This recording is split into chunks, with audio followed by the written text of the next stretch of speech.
Narito ang Balitang Pinoy TV. Magandang araw sa atin lahat mga kababayan. Dito na naman tayo sa another episode ng ating vlogs. Pag-uusapan natin ngayon, ito po no, ayon po kay Trillanes, nasa peligro daw po ang admin ni Pangulong Marcos dahil po kay Sara Duterte. Pag-uusapan din po natin, nagpasalamat po si VP Sara Duterte sa pagsuporta ni Senator Amy Marcos sa kanilang pamilya. Simplihan lang po natin, damihan po natin yung pagtalakay sa inyong mga komento. Yan po mapag-usapan natin, pero bago yan, kung bago ka pa lang dito sa ating channel, mag-subscribe ka na. Dahil ito lang ang tayong channel na may kinikilingan, may pinapanigan. Una sa balita, huli sa impormasyon, kaya ano pang hinihintay nyo? Pindot na, okay. Okay, punta na po tayo rito kay Trillanes, no? Dito na po kagad tayo sa mainit na balita. Bago po tayo pumunta sa inyong mga katanungan at kung ano pa po ang gusto nyong pag-usapan. Nasa peligro daw po ang Marcos administration. Ito po ang sinabi ni Trillanes. O nga pala, no? Bago natin basahin itong sinasabi nito ni Trillanes na nasa peligro daw ang administrasyon ni Pangulong Marcos hanggat nariyan si VP Sara Duterte. Siguro, ewan ko kung nabalitaan nyo o may mga serye po ngayon ng mga video, Bikoy Part 2, parang Bikoy po to, no, na pinapakita po ni Trillanes, si Las Cañas. Alam naman natin kung sino yung nagba-back up dito, no? Sa pangunguna po ni, alam ko si Trillanes sa may sa mga page niya sa Twitter ko nakikita tong mga interview ko no kay Las Cañas. At nagulat ka ba? At ito po ay pinagbibintangan po yung mga Duterte na drug of all drug lords, no? Tapos ito si Pulong naman ay pinagbibintangan na parang smuggling king, etc. etc. May naniniwala bago natin talakayin yung may naniniwala pa ba sa iyo, Trillanes, no? Mawalang galang na nga, no? Ang dami niya pong expose. Siguro hindi na nakakarating sa inyo. Dalawa lang po 'yan. Is either sunog na po yung media, kaya hindi na po kino-cover yung mga expose niya tungkol kay Pangulong Duterte. Nasunog na sila sa Bikoy, di ba? So, ayaw na nilang i-cover to. Meron pong mga expose ngayon sila Trillanes, pero mukhang sila Laila de Lima lang po yung napapaniwala niya. Maski yung mga kakamping at mga dilawan, hindi rin po sinishare yung kanyang mga video. Kaya, pasensya na kayo. Anak ng pupa. Talagang hindi nyo tatantanan, no? Kung hindi ka makaintindi, Donna Rivas, tinatanong mo kung Marcos pa rin ba ako. Ang tanong ko sa'yo, nanonood ka ba sa akin talaga? Ano ba nasabi ko ngayon? Para ako sa... Hindi ko...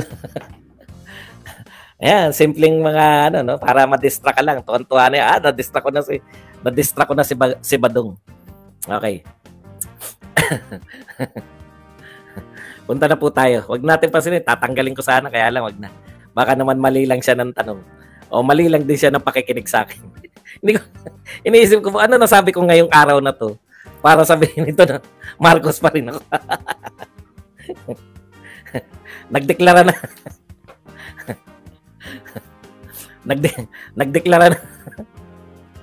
Nagdeklara na nga akong kumalas na ako sa unit team. Pasensya na, natatawa lang po ako. Anyways, balik na po tayo rito sa topic.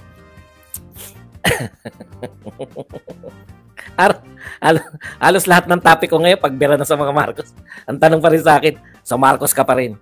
Ano kaya nasabi ko para isipin na Marcos pa rin? Okay. Galing ako sa bardagulan sa boxing.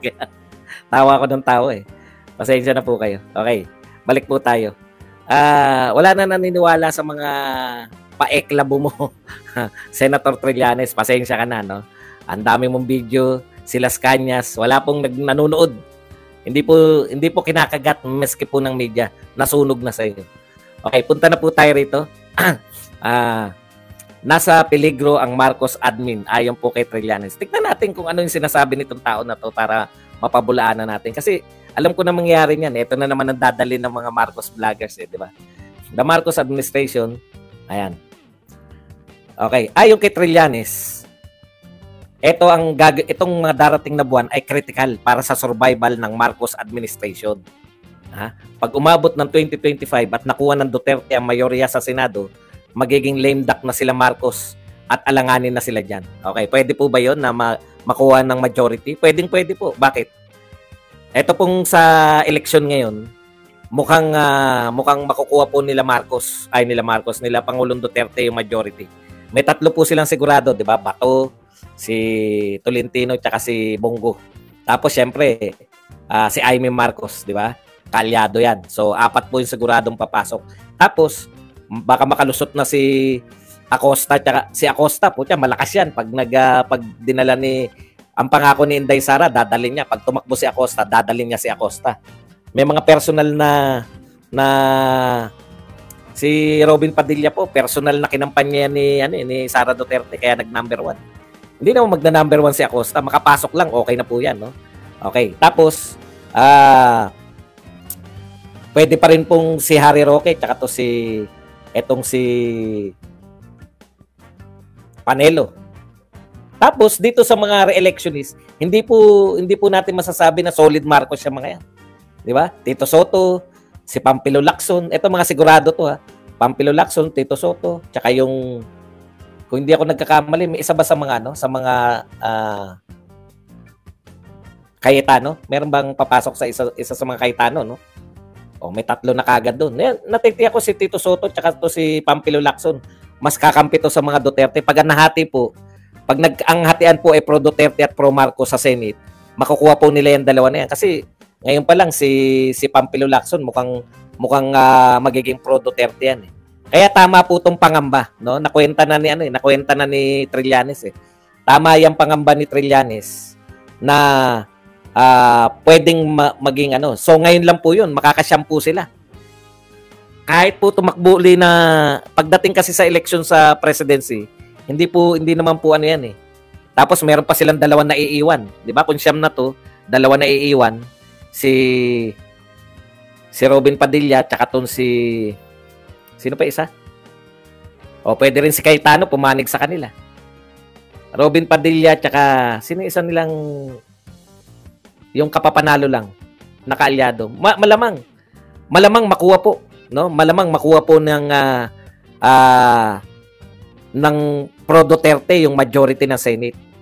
Ano pong si Mark Villar, 'di ba? Si Mark Villar tsaka si Robin Padilla. So kung siyam plus 2, 11, puta 2 na lang po. Si Jinggoy malamang makuha nila yan. Meron pang isa, mukhang to si wag na po natin yung mga ayaw ngayon ng Chacha.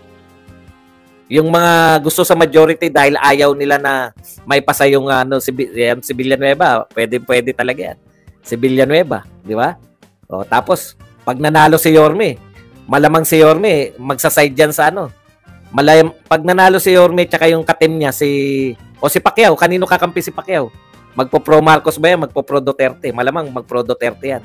Yung sila Yorme tsaka si Pulong pa pala, nakakalimutan natin. Si Pulong. Pucha, malaking-malaki na po pinopromote na nila.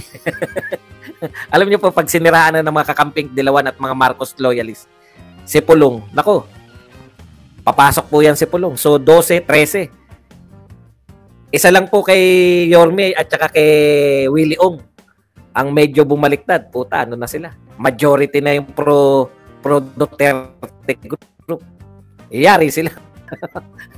Di ba? Yari sila. Pwede talaga na maging majority yung pro Duterte. Tapos makikita pa nila, tama tong sinasabi niya, magiging lame duck. Unlike kay Duterte, kaya hindi po naging lame duck president si Pangulong Duterte. No? Ang tansya ko dyan, kaya hindi siya naging lame duck. Kasi alam ng mga tao, ang susunod na presidente, at that time, akala nating lahat, tatakbo si Sara, siya yung susunod na presidente. Kaya hindi naging lame duck si President Duterte dahil alam natin na continuity yung magaganap nagkamali lang. Nakipag-alliance tayo kay BBM. Okay. Anyways, balik po tayo rito. Nasa peligro ang Marcos administration habang ang vice president niya ay si Sara Duterte. Hindi po nating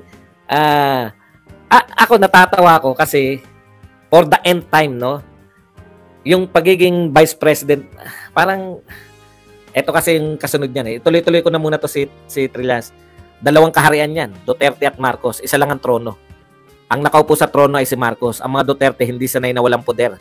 Kaya talaga maghangad na makabalik sa pwesto, he said. Okay. Alam mo, Trillanes, no? Marunong ka naman sa politika, hindi ka naman bagito sa politika, no? Actually, professor ka ng di ba? Hindi ko alam kung tinuturo mo, pero professor ka. Marunong ka sa kasaysayan, PMA graduate ka, no? Isa lang mas ko eh. Kung totoo yung sinasabi mo na yung mga Duterte ay ayaw nila mawala sa kapangyarihan. Kaya magpa-plot sila ngayong 2024, 2025 para maaw si Marcos. Tandaan mo, number 1 si Sara Duterte. Ito na nga mga kabalita. Ano na ang masasabi nyo patungkol sa balitang ito? Please comment down below mga kabalita. Pag-usapan natin yan sa comment section. At kung di ka pa nakasubscribe sa ating channel, baka naman